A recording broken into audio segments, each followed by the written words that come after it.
everybody. We are live on the Mental Health Warriors podcast today. It is Friday, May 17th, and today we have Doug Noll joining us, and we are going to have a great show. Adam is going to pop back in at some point. Technology is a beautiful thing for us sometimes, but we are going to do a little intro, and then we are going to kick off the show.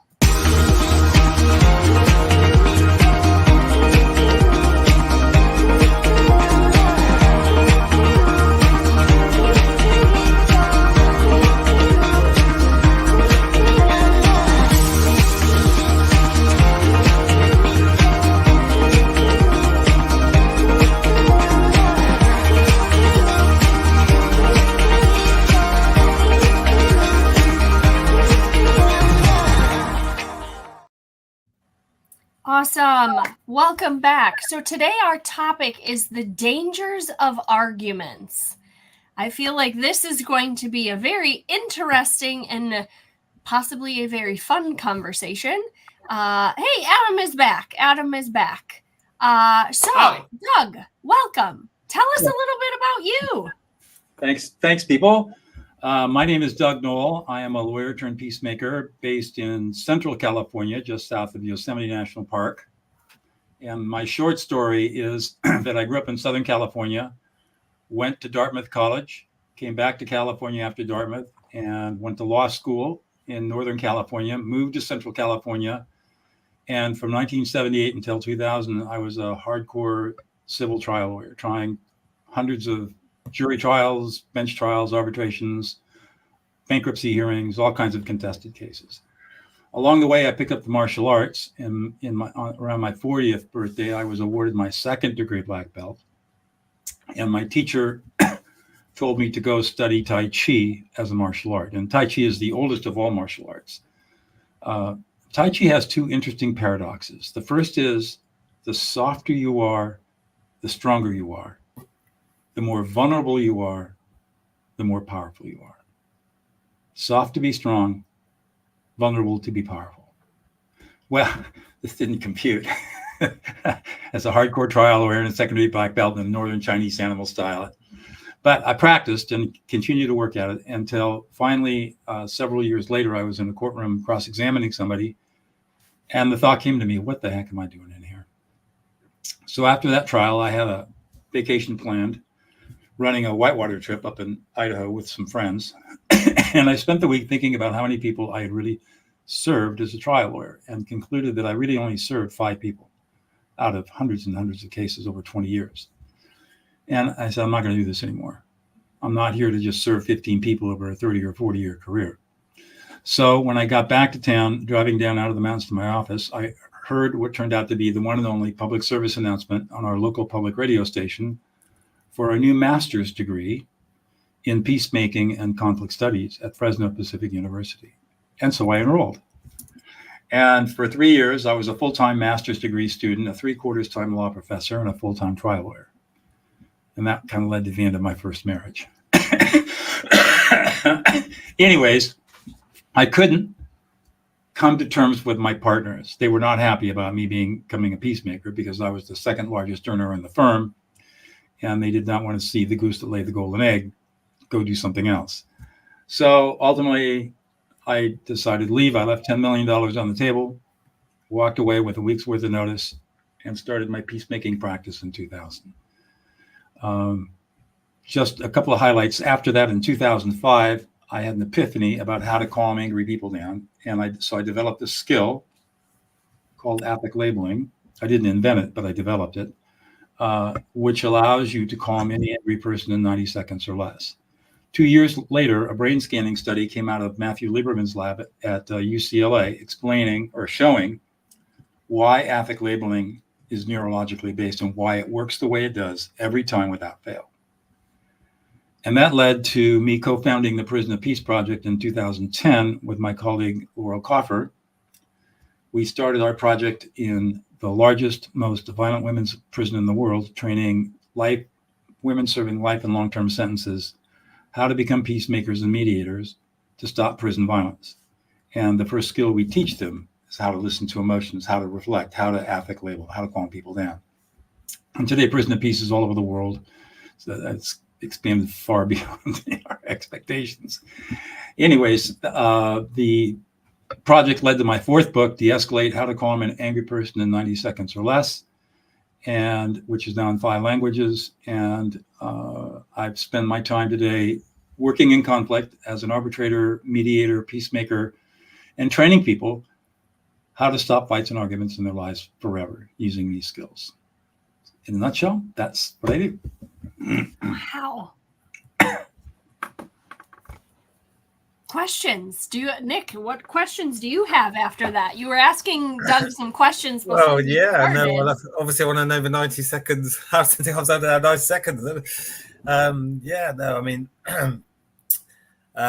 yeah, that's what I'd like to know. How do you calm down people in 9 seconds? But my question was, with a lot of conflict, do you sort of approach it from someone? Is it, how do you sort of get people to resolve? Is it sometimes there can be other people who are causing the conflict, or is it how people in themselves in the conflicts? I guess it could be, someone who, it could be. Do you mean it could be someone you're managing their own emotions so they don't cause a conflict? How they manage their own emotions, or it could be someone else who's needs support in who's. So is it both those ways in that sense? Does that make sense? It's all of that plus more. Okay. Glad you understood me. So what I've learned is conflict. The fundamental cause of conflict is people are not being heard.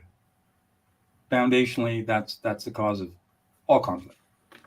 And when people feel heard and feel validated, they calm down, and then then at that point in time, they can talk about how to solve problems. So I teach my graduate students, de-escalate, then problem solve. The problem that most people have is because they can't manage their own anxiety. Somebody starts arguing or yelling or screaming or getting upset. Those who are not trained have unconscious anxiety over that emotion, those emotions. And so their brain says, stop being emotional. And the way we do that is we either emotionally invalidate, which would be something like, don't be such a drama queen, but I do listen to you. Stop crying. Oh, you're taking this all the wrong way. I've got a 5 pages single spaced of emotionally invalidating statements. So we emotionally invalidate, especially with children, which, by the way, is the most pervasive and insidious form of abuse that exists and does more damage to a child than any other thing you can do other than maybe physical or sexual abuse. And there's a lot of science around that, but people don't talk about it. I don't know why, but it's incredible. So we got emotional invalidation, and then the second problem is jumping to early problem solving. So let me ask you guys, how many times have you been in a situation where you're upset and somebody comes in and says, well, look, if you would just do this won't be a problem? Did that ever happen to any of you? Raise your hand. Why? Right. And how did it feel when that happened to you? It infuriated me more, I think. Infuriating. It's infuriating. You feel disrespected. You feel patronized. You feel belittled. And most importantly, you don't feel heard. So let me ask you this. How many times have you been confronted by somebody who's upset or angry or maybe in grief? And you say, look, if you would just do this, this, and this, the problem will go away. Have you ever done that? Yes, we all have. So the question I have is, why is it that when somebody tries to solve your problem when you're upset, you hate it, and yet you immediately try to solve somebody else's problem when they're emotional with you? Is that human nature then, Doug, do you think? No, it's lack of training. What it is we are trying, and the same thing with emotional invalidation. We are trying to soothe our own unconscious, unmanaged anxiety around another person's emotional experience. And we are not trained from childhood how to manage anxiety and how to manage our own emotions, not to mention somebody else's emotions. And this is something that is a cultural bias that existed for over 4,000 years. We have an extreme bias against learning about emotions. And that's fundamentally the cause of 99.9% of all conflict in the world. It's interesting your point about listening, because I mean, I do a lot of public speaking. We do Toastmasters, and active listening is one of the skills they teach. And you know, people are really bad at actually properly listening. And I think, you know, I think we filter and we don't listen properly. And that's when often miscommunication can take place, and we misunderstand what someone's saying, or then you know, I think sometimes conflict can arise because of misunderstanding, miscommunication, because people weren't actually listening properly to what each other was saying. Let me just say, active listening does not work. It never has worked. It never will work. It is based on the work of Thomas Gordon, who was a psychologist out of the University of Wisconsin-Madison back in the 1950s. He was a protege of the humanist psychologist Carl Rogers. Rogers wasn't interested in how he got the results that he got. He would talk about the unconditional positive regard for another. He was not an academic. He did not study his methods and methodologies. So people would take transcripts of his therapy sessions and try to figure out what was going on, and nobody really dialed into what he was doing. Thomas Gordon kind of got the idea that listening was really important. But what he did is he focused on how not to blame. So he came up with a formula that goes something like this. So when you leave your socks on the floor, it makes me really angry because I feel disrespected. And that is an absolute appropriate response to that situation where there's no blaming going on. You state the condition, and then you state how you feel, and then why you feel that way. Perfectly good. It was great stuff. Unfortunately, his work got perverted by the human potential movement in the 1950s and 1960s and 1970s. And that formula got twisted around to what I think you're feeling is X, or what I hear you saying is Y. That passive-aggressive, passive voice formulation does not work. It pisses people off. And in fact, there's some brand new science that shows artificial intelligence out of Japan. They did this amazing analysis between therapists and patients. And they analyzed therapist-patient interactions. And they found that when therapists were self-referential, in other words, they used I statements, the trust level between the patient and the therapist dropped dramatically. And when the therapist used you statements, the trust level between the patient and the therapist rose exponentially. So in my teaching, you only use an I statement when you're asserting your own emotions. Otherwise, you use a you statement. And my basic process is very simple. Number one, ignore the words. Yeah. Number two, read the emotions. Your brain's really good at it. From evolutionary biology, we have this innate ability to read other people's emotions with 100% accuracy. But again, our cultural biases have caused us not to work with this capacity, but it's innate. And then number three, reflect back the other person's emotions with a you statement. So Nick, I might say something like this. Man, Nick, you are really pissed off. You're frustrated. You feel completely disrespected. You're feeling ignored and not heard and unappreciated and unsupported. You're really worried and concerned. And you're sad and upset and distressed. And you feel helpless and hopeless sometimes.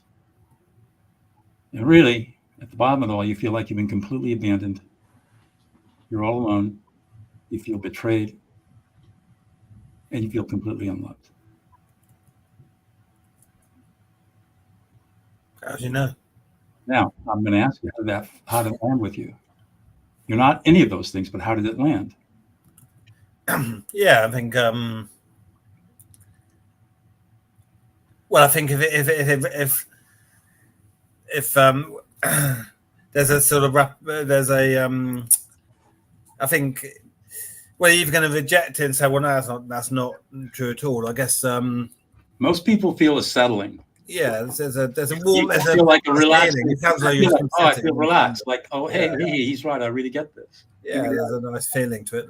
That's your brain reacting to affect labeling in the way that Lieberman demonstrated it in his brain scanning studies in 2007. We can't help ourselves. That's why this works first time. Once you learn it, once you master it, it works all the time. It works without fail. And it's because the way our brains are hardwired, which is really cool. Is this in your book? Please tell me that some of this stuff is in your book. all the basics are in my book. Okay, good. I've got 250 blog posts on this. I've got online courses. I'm doing everything I can to push this out in the world. Who's your say your book, for example? Who's your book aimed at? I mean, I guess this could benefit anyone, but is your techniques aimed at people working in, you mentioned prisons, but is your technique for everyone, or is it actually everyone conflict resolution situation particularly? No. What I did, the way I wrote the book, is the first 3 chapters lay out the basics, how I discovered it, the science, and the basic concepts, and then the rest of the book takes us through the arc of life. So we start out with how do you listen to 2-year-olds and 3-year-olds who are having temper tantrums? How do you deal with preteens? How do you listen to preteens that are angry? How do you deal with the sullen, unresponsive teenager? And then I get into dating and relationships. How should men listen to women? How should women listen to men? How do you listen to your partner, your spouse? And then what do you do in divorce? How do you manage the emotions of divorce with all of this information? And then we get into, I go into workplace, how to listen as a leader, how to listen as an employee, as a teacher. How do you de-escalate angry kids in school? There's a whole chapter on that. So I basically covered the arc of life and probably 90% of the encounters that we all have day to day. And the reason that it works, the reason that I can write that way, is because after years and years of doing this work and being enmeshed in all kinds of different conflicts, patterns arise. And to the uninitiated, conflict looks like it's a big mess. Fights and arguments look like, oh, this is horrible. It's a big mess. But to me, people are just being emotional. It's just a predictable sequelae of events for which there is a designed intervention that will always lead to the same outcome, which is to calm people down and bring peace. And once you learn that, emotions are no longer something that you run away from. They're something you run towards because you can solve the problem and create peace in 90 seconds. Everything that you said was beautiful. Well spoken. Thank you, Doug, very, very much. You're welcome. My question is, when we've got the situation that is anger filled and it's gone from anger to violence, de-escalation with conversation may not be the most appropriate response. In that situation, do you agree that the best thing that you can do is retreat? Yes. Moving backward from the situation. Yes. Grabbing your book. Get the heck out of there. Grabbing your book and leaving. That's right. Get the heck out of Dodge. Get the heck out of Dodge. Because you were talking percentages, and when we're talking about an escalated situation whereby we have the potential for violence, which has already been signaled, it's much like the addict. We all have addictive behaviors, and whether it is the addiction of the person who numbs with food, for example, you start craving that Mars bar long before you're ready to go to the store and get the Mars bar, and the situation started from there. So when we're talking about the violent domestic situation, it's already very clear that is. I would submit, first of all, I want to agree that if there is incipient violence, somebody's about to throw a punch, get out, run. That's something we've always had a rule in the prison work. If you sense any violence at all, leave right now. Protect yourself before anything else. Mm-hmm. However, people can get extremely verbally violent without getting physically violent. And when they are in that intense verbal escalation, That's when you have to stand into it and use these skills. And you will calm them down. You will calm the other person down. They can't help themselves. They will calm down in every single circumstance. Is it learning to perhaps calm yourself down? Great question. Here's what's really cool about this. As you practice these skills and master them, and it takes about 6 to 8 weeks of good practice to really begin to master the skills, you become more emotionally self-aware yourself. You become able to emotionally self-regulate. And you get to a point where when somebody is really angry, maybe they're spitting mad at you and insulting you, and the verbal aggression is pretty intense, you are able to be there, present, in a calm, confident, and compassionate space without feeling any threat or fear or anxiety at all. The metaphor I teach is, imagine you have a baby and you're holding this little baby, 2-month-old baby, and a baby poops. Your baby uses pooped. Do you throw the baby in the trash can because the baby pooped? No. You take the baby and you clean the baby up, take the diapers off and clean the baby up and get the baby warm again with some milk, and you take care of the baby. That's what this work is. When somebody is really angry, they're emotionally pooping. It's the same thing as holding the baby. And you learn the skill of dealing with that emotional pooping that allows you to do it with compassion and confidence and calm and centered presence. And anybody can learn this skill. That's the beauty of it. Anybody who is willing. Of course, you can't teach people who don't want to learn. But I will tell you, in California, we have had over 700 of our students released, long-term prison lifers released from California prisons. And to our knowledge, we only have one person who was reoffended. Beautiful. Beautiful. I'm up here in Canada, so we're not too far away. I'm just a little bit northeast. In Vancouver? I'm in Edmonton, Alberta, Canada. So Right. The skills that you're teaching are skills that would help many states within our system as well, whether that's in the female or the male system. It's in the human condition, and there's the one common denominator, which is you. People have a deep need to be heard. Mm-hmm.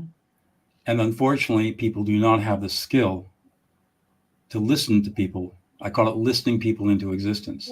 We do not have the skill to listen others into existence. We're so focused on getting our own need to be heard met that we ignore the needs of the other person. And we can learn, just like we learn to put our pants on. It's like learning how to ride a bike. Mm-hmm. And Ashly is just like beaming with the desire to speak. What do you got to say, Ash? Oh my gosh. I think I just ordered the book. Let's just be honest here, because I have a 5, almost 6-year-old and a 13-year-old, and there is like headbutting like no tomorrow. And I know I struggle with regulating my own emotions. I am one of those people that if you get on my bad side, you're going to know about it. So this is like, I'm soaking it all in is what I'm doing. And I'm just... It will change your life, Ashly. Well, I ordered the book. I think I actually ordered 2. So I am looking forward to that arrival when it gets here. I know I make big claims, and it sounds like who's this crazy guy in California saying, but I have got so much quantitative and qualitative evidence behind this work that I can make these claims. Because did you tell the audience what your legal background is? What was your... I was a civil trial lawyer for 22 years. And as I said at the top of the show, I went back to school in my late 40s to earn my master's degree in peacemaking and conflict studies, left the practice of law to become a peacemaker. And 5 years after that, had an epiphany about how to calm people down, because I'd been studying neuroscience since 1995, just when fMRI technology was coming out and the whole field of neuroscience was expanding. I was under the tutelage of a guy by the name of John Allman, who was a neuroscientist at Caltech. And he taught me how to read neuroimaging studies and gave me a long reading list and kind of got me into it. In those days, the number of neuroimaging studies done in a year, you could count on two hands, right? Or your hands and your toes. Today, 20,000 a year, you just can't keep up with it. What year was that? That was 90, I guess it was probably 98, 97, 98, somewhere in there. Interesting. And I wrote the very first piece on the neuropsychology of peace and conflict. And that was in 2002. Pretty. That's it was such a pivotal time for many people to begin speaking about unspoken things. Right. It was beautiful. Yeah. It was beautiful. Adam, what you got thinking about there? You're so quiet. I've been having really bad technical issues all night. Divine synchronicity. Isn't it amazing, hey? But I'm still here. It's only took me 26 minutes to start talking, but I'm all right. Hello, everyone. How are we? I've just been listening to all of you, and I just think it's absolutely phenomenal how good. Yeah, listening is actually better than just us speaking sometimes anyway. And Poker I just players think could learn a it's lot absolutely from this. phenomenal of how it is. Poker players. And I just find it so poker phenomenal of how we find it so easy just to turn to arguments. And I'm always saying to people, like for example, I say it to my 12-year-old autistic son, and I say it to my partner from time to time as well. When they're looking for an argument and I'm in a good place, what I do to wind them up, I'm like, if you want an argument, go and find a mirror and go and argue with that. They just end up walking away. Do I see that as victory then? I don't know. but I know it winds them up. So when people argue, what do you think, Doug? When people argue, when they want to argue, all they're looking for is to be heard. They're not arguing to be right. They're arguing to be heard. And my experience is that once they're heard, they don't have to agree with you. They're just so happy that they've been heard. They don't care about the problem itself. And that's the beauty of all this. And we're all focused on this myth of rationality that's been out there for 4,000 years that says that what separates human beings from other animals is our capacity for reason and rationality. That's all bullshit. There's no science to support that. The science says that we are emotional beings. Our essential human nature is to be emotional. And yet we live in a society that denies us our essential human nature. And this goes back to before the Greeks. And it's been carried in philosophy and theology for 4,000 years. Yeah. And it's just led to enormous abuse, human abuse over the years. Do you see any correlation between the inability for people to speak freely on social media and the increase in anger? Sure. Here's this foundation. Social media has exacerbated, accelerated, amplified a fundamental problem in Western society, and that is called adult normative alexithymia. Adult normative alexithymia describes a condition where we are unable to recognize or process or express our own emotional experience.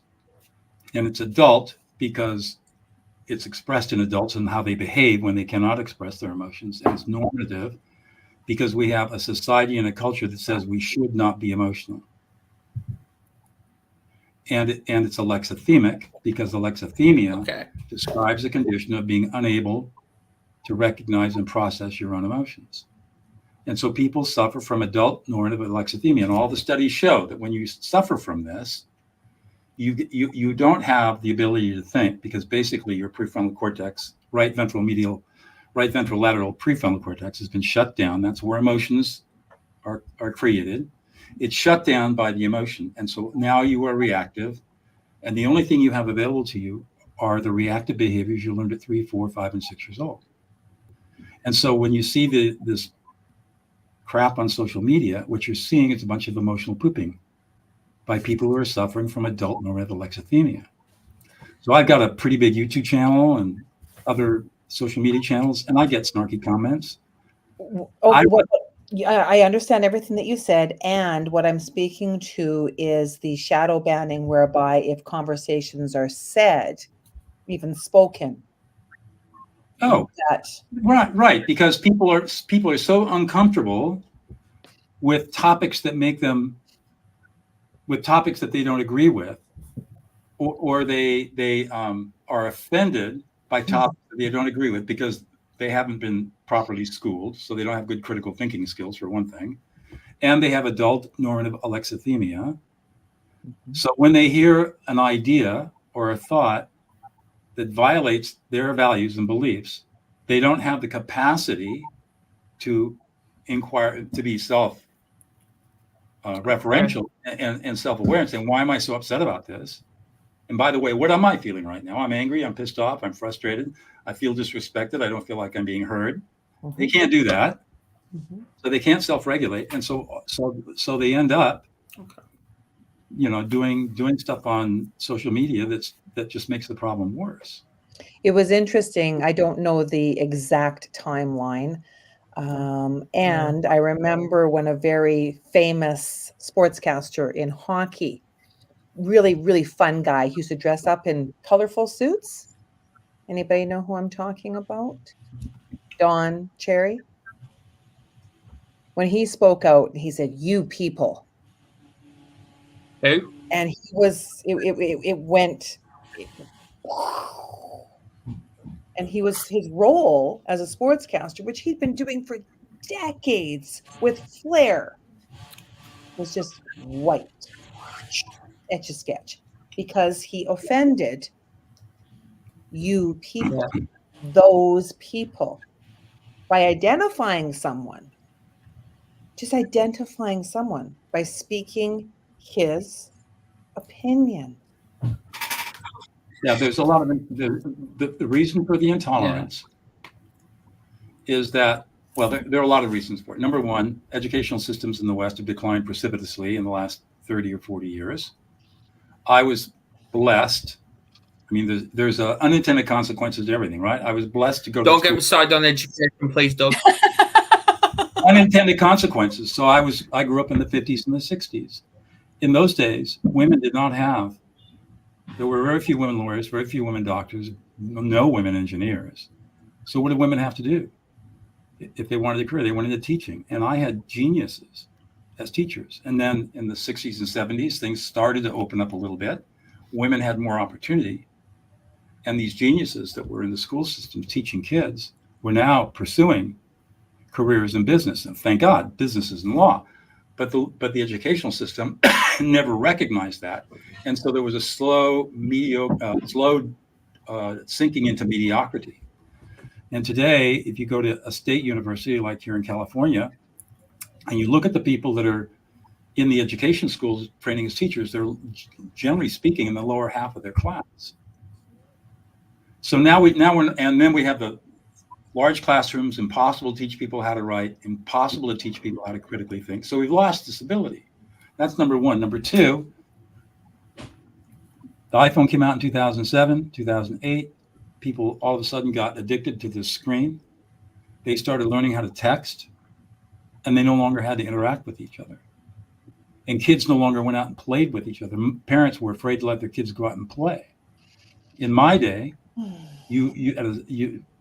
mom would say, "Get out of here and don't come back until sundown." Right? It's true. It's true. And that doesn't happen anymore. So cursive writing was removed as well. Kids don't learn how to negotiate. No. They don't learn how to resolve conflicts on their own. They don't learn to talk things out. All those skills that were implicitly learned in childhood are no longer available to kids. And then on that, we get the double whammy of the pandemic, where these kids are locked in for 24 months with no social interaction. I mean, no wonder it's a mess. But the solution is just teaching people how to listen. And it's not that hard to learn. Yeah. Yeah. I wanna bring some up, which even I'm gonna learn some from this.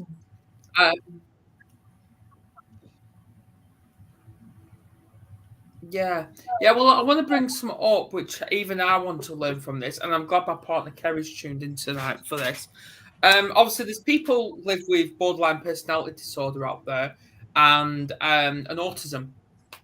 But what I want to know is, because obviously I know that both sets of them have intrusive thoughts, and they don't know how to express how they feel. So sometimes they can turn aggressive when they're trying to spit out what they're feeling.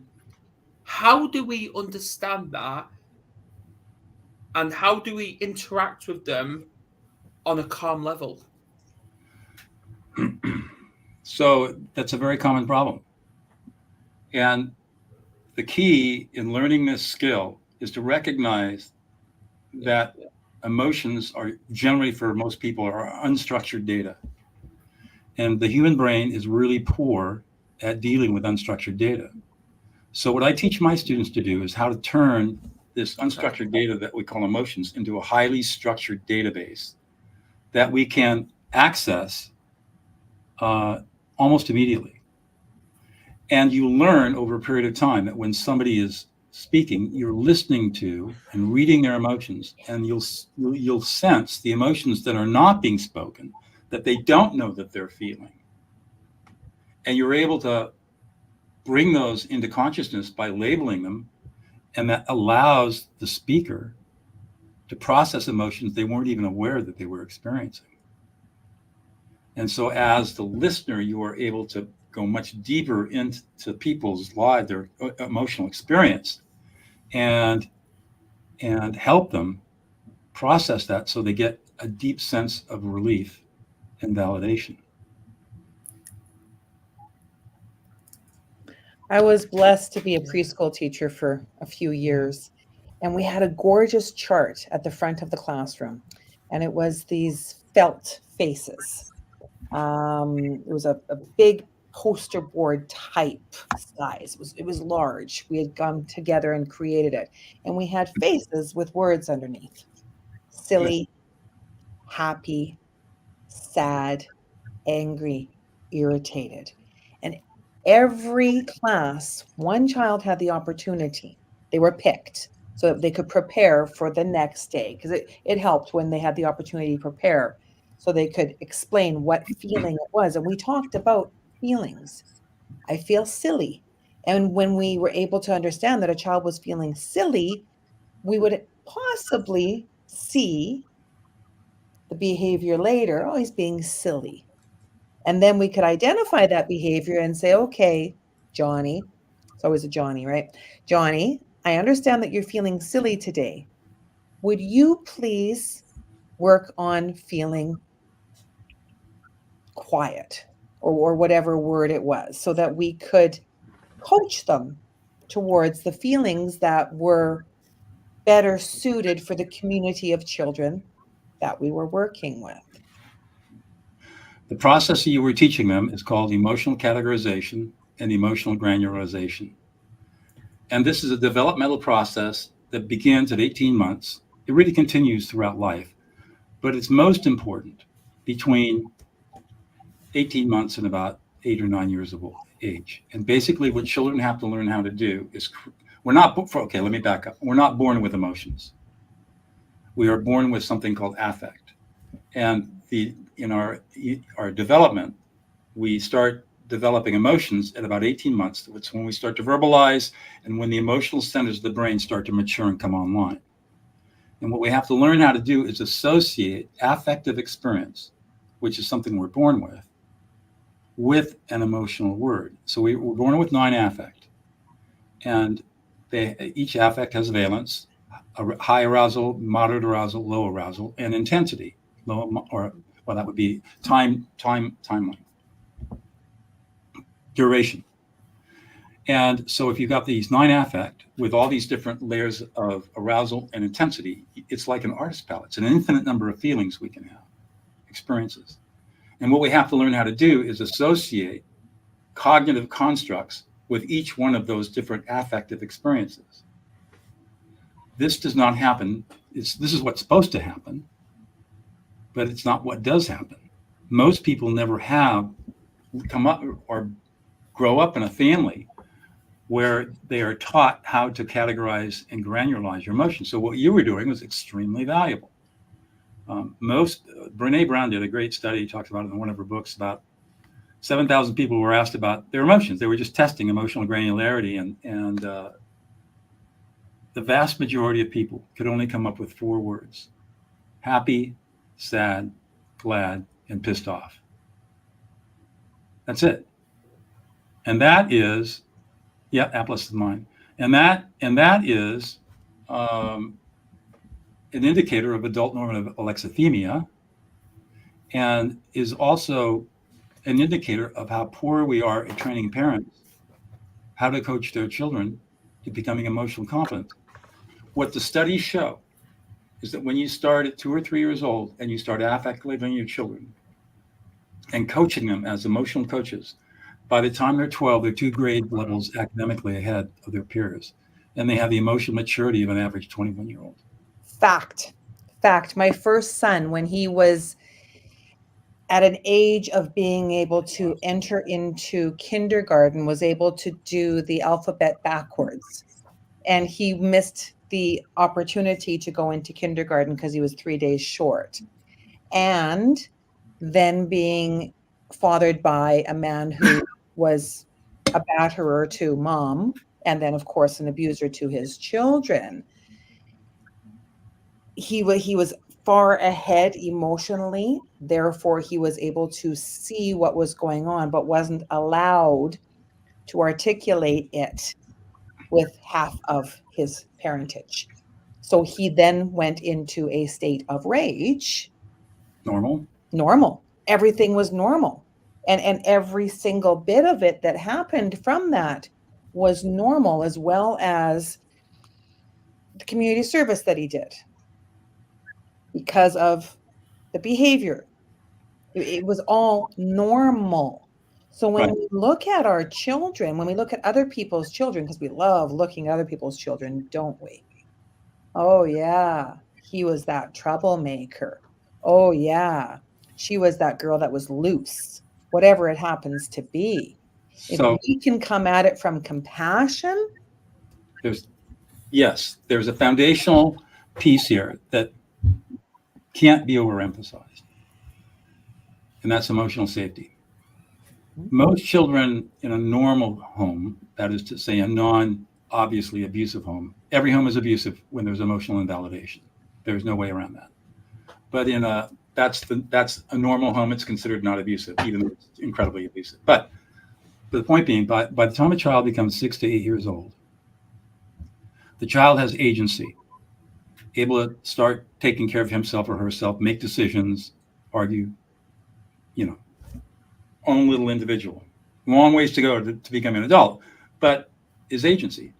That child learns really quickly that there's no emotional safety, that the universe is an emotionally unsafe place. And so what's the child do to self-protect? Generally speaking, build walls that nobody can penetrate and keep all the emotional stuff inside and project a competence. That's where you see them, the chewing on the sleeve. That does not exist. The ringing of the a lot of the in the really bad cases, you get cutting at 13, 12. I was going to say cutting. You get addictive disorder. Yep. You get there are all kinds of problems that arise later because of the lack of emotional safety. And the only cure, and I'm not a therapist, I'm just talking from my own practical experience working with some of the most troubled people in the world, murderers in maximum security prisons. The only thing that I've ever seen that worked is to teach them how to create emotional safety for themselves and for other people. And when that happens, it's dramatic. the transformation is dramatic. It's beautiful to see. And so the message is, if we want peace in our world, if we want to have children who are well-balanced and successful, we have to make sure that they are emotionally safe all the time. And that is the responsibility of the parent. And we have these 21 and 22-year-olds who are, they don't know anything. They don't know about emotional safety. They were not raised in emotionally safe environments themselves. And they just perpetrate the abuse generation to generation to generation. And sometimes, in your case, Nancy, it's horrible. So you're dealing with a battered or domestic violence problem. And I will tell you that your husband was alexithemic and grew up in an emotionally unsafe and abusive environment. He was, all you're seeing is his programming playing out when he was a child.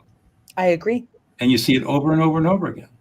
And what happens is that we spend so much time repeating the patterns over and over and over again. Why do I always end up with assholes, right? How come it's poor me? I'm always attracted the victim. To these people. And that gets us into the victim mentality, which is the same thing. It's lack of emotional safety because we don't have the confidence to be ourselves, to be our truly authentic present selves. And as a result, we engage in all this reactive behavior. But it all goes back to childhood programming. It's beautiful. It's beautiful. Everything that you've said is just like bang. It's so obvious. It's so obvious when you see it. And you start seeing the patterns, and the patterns repeat themselves over and over again. As humans, we have a very small repertoire of behavior. We have a very small repertoire of emotional behavior and of emotion, very small. And once you see the patterns, then you see it everywhere. And it becomes obvious. Yeah.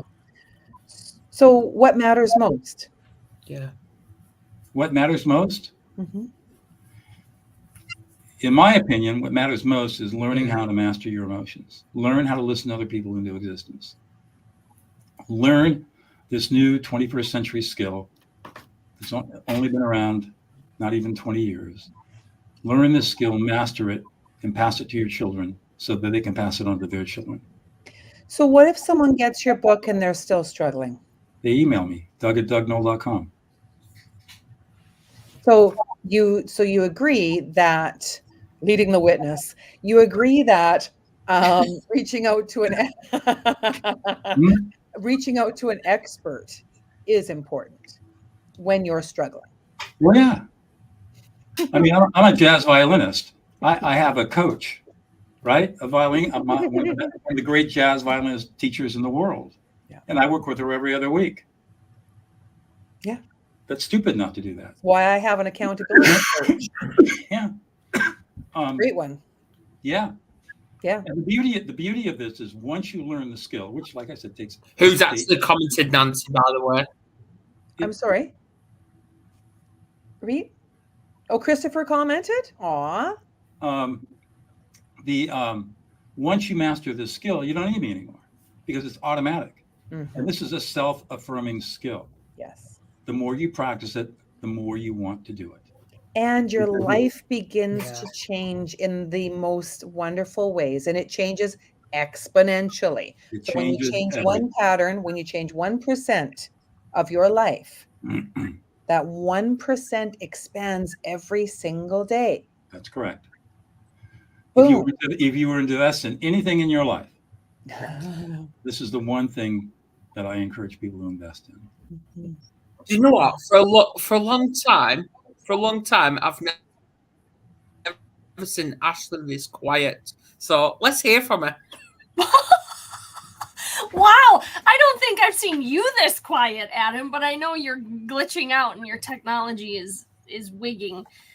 Like, okay, so I know it's something that, to teach kids when, like you said, from like that 18-month to, the 8-9-year-old range to manage their emotions, to begin to process or understand or even identify what their emotions are. So say they haven't had any of that because I never had that growing up. So it's not something that's too late to go back and teach, is it? No, Ashly, if I can take a woman who is 6 years old and is a serial killer and train her how to be a peacemaker and mediator and completely transform her life, it's not too late. Rather not have to do it in prison. Right. Or at the end of life when we're helping someone transition to the next Right.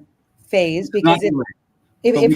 if we don't change our thoughts, behaviors, and actions, they will continue no matter where we're at. So if you're looking forward to a peaceful resolution of death, which I think we all want to rest in peace, right? Isn't that the whole marketing campaign? Thank you very much, Hallmark. Then the option is to begin. When? Today. And it's a very, how do I just, I'll talk about something that's a little personal. I have a 96-year-old mother. She's in her last, she's cogent. She can still take care of herself, but you can. I'll say something and then we'll go over to Nick because I know he's been quiet. But I had a lot of issues with her over the years because I was born with a lot of disabilities. How do I get around? Yeah.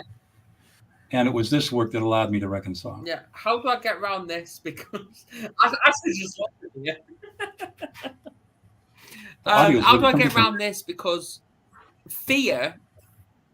Oh, I know. It's amazing, this technical issues. It's every week. How do I get around this? Because normally I don't have fear, but I've been programmed to have this fear dotting around me. Now, I'm not scared of dying. I'm not scared of heights or anything like that, but I'm scared of going to the gym. Yeah, okay. I'm scared. Because of obviously judgmental comments, people looking and laughing and stuff like that. Yeah, I'm not in the best shape, but because of that. So I'm scared of that, but I'm not scared of dying. How does that work with each other? Well, remember that there are 7 layers of emotions. And the layers are anger, yes, disrespect, fear, disgust, shame, sadness, and abandonment. Yeah. So you don't feel fear or anxiety. Right. But what you do feel is shame and humiliation. And so it's the shame and humiliation that make you averse to being in a public place where people can look at you and you feel like you're being judged and criticized for the way you look. And so I would say, so Adam, and you feel, every time you go into a gym, every time you think about going into a gym, it scares the crap out of you. And it really makes you sad because you really want to get in shape and you know going to a gym is going to work for you. But the shame and humiliation that you feel and the judgment you feel and the implicit criticism that you think people are giving you because of how you look and the fact that you may not be a very good weightlifter is really causing you to be afraid and averse to going to work out. Because it was like, because obviously I know we haven't come across each other yet, Doug, but I obviously have been at AA meetings for the last 6 weeks now, coming to 7, and yes, I've admitted I'm an alcoholic and stuff like that, but when I first went into that meeting, I was scared shitless, and I had intentions of being judged then. But now, I'm full of fucking confidence. I don't care. I love these meetings, and I just talk. So, good. But the real me's coming on, and I've noticed the masking slow down. It's come off. I've noticed it. Yeah. Is it possible?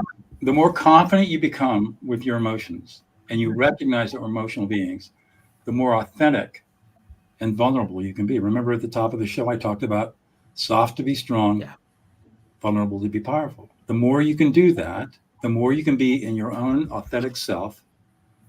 And you get away from this macho idea that I can't let them see me sweat, rugged individualist. The idea that, I am a mountain unto myself, an island unto myself. It's all bullshit. And as you begin to master your own emotional self, you have more strength and more power than you can possibly conceive of. I talk about our emotions as our hidden genius and our hidden superpower. And it takes training to learn how to use it. But once you get the training and you learn, then your life changes. And all that pain goes away. It all goes away.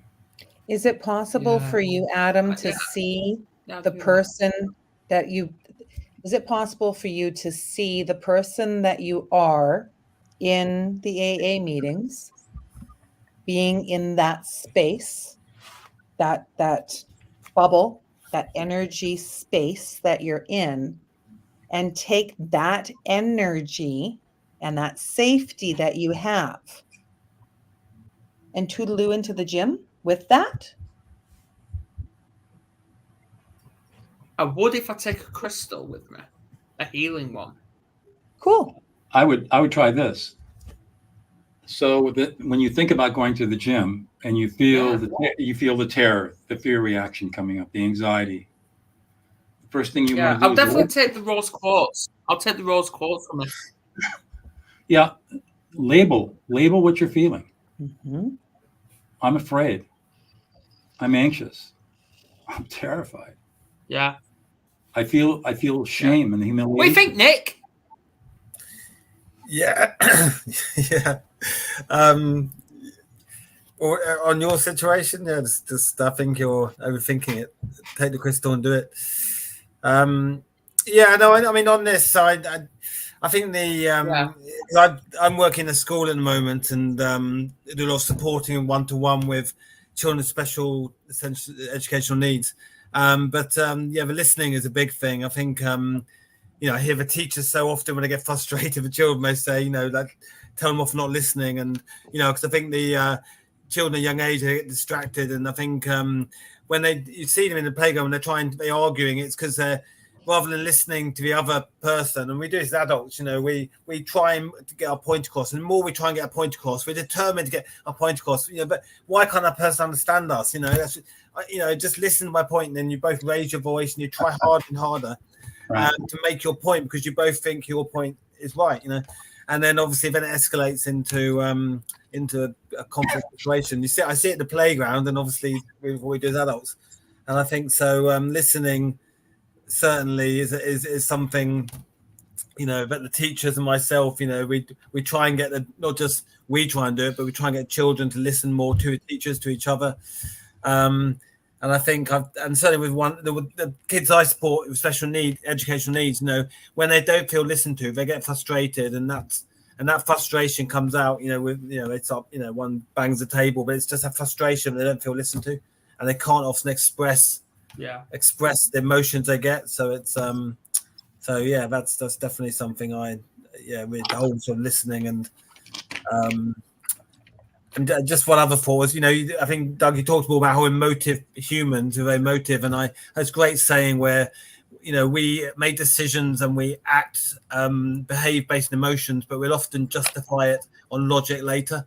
So you said that humans are supposed to be logical, intellectual beings, but actually, everything we do based on emotion. We make decisions. When we go shopping, we buy things based on our emotive connection. We make decisions, behave based on emotion, but afterwards we'll justify it by saying, well, actually, why I did this was a logical thing because you can justify anything afterwards. But it was on sale, Nick. It was on sale. Exactly. There's saving money. There's a good reason. You can justify anything logically afterwards. You're right. You're right, Nick. We every decision we make is an emotional decision. There's no such thing as a rational decision. No. And that's why marketing works. Pardon me now? That's why marketing works so well. Of course, and sales and relationships. In relationships, I tell people, reason and rationality have no business being in relationships. If you want strong relationships, whether they're business, professional, or personal, abandon reason. Absolutely. And so it behooves us to learn the skills of emotional mastery. And the fundamental skill is affect labeling, learning how to listen to listen to and reflect the emotions of another person. There are so many techniques. There are so many techniques that support what you're teaching. So what you're teaching and what Adam was saying in regards to going into the gym. So once he identifies that emotion, I'm afraid. I'm nervous. I'm whatever it is. Mm. The emotional freedom technique tapping jumps right in right there, even though I am feeling Right. totally freaked out about going into the gym and I'm afraid of what everyone's going to say. And I don't know how I'm going to do this. I'm afraid that I'm going to keep right. And, you know, right. And then I completely love and accept myself. Moving through those emotions so that now that you've got the understanding, applying movement to it, moving through the emotions. Move. Energy and motion. Energy, motion. That technique has been proven to be effective, but the problem is that there are many circumstances where you can't use it. Well, I mean, even though I'm getting the shit beaten out of me and I'm afraid to leave, you know, Right. it might not be the most effective time. Right? Exactly. Affect labeling you can use anytime, anywhere. Yeah, exactly. And it will work every single time once you And learn with other things that you already know or that you're willing to learn. Right. So yeah, cool Exactly. beans. Cool beans. Time's up. Absolutely. So let me ask you what guys, I've done, Doug, let me ask is I've posted your email into the. I would like you guys to give me a quick takeaway before we close this out. Give me a quick takeaway of what you've learned in the last hour. One thing. Nancy? Emotions are amazing and wonderful and great. I used a lot of ands, so that's cheating. It's a whole sentence. Cheating. As smart. Ashly, yeah. Emotions. what are your takeaways? That it's never too late. Never too late. Nick?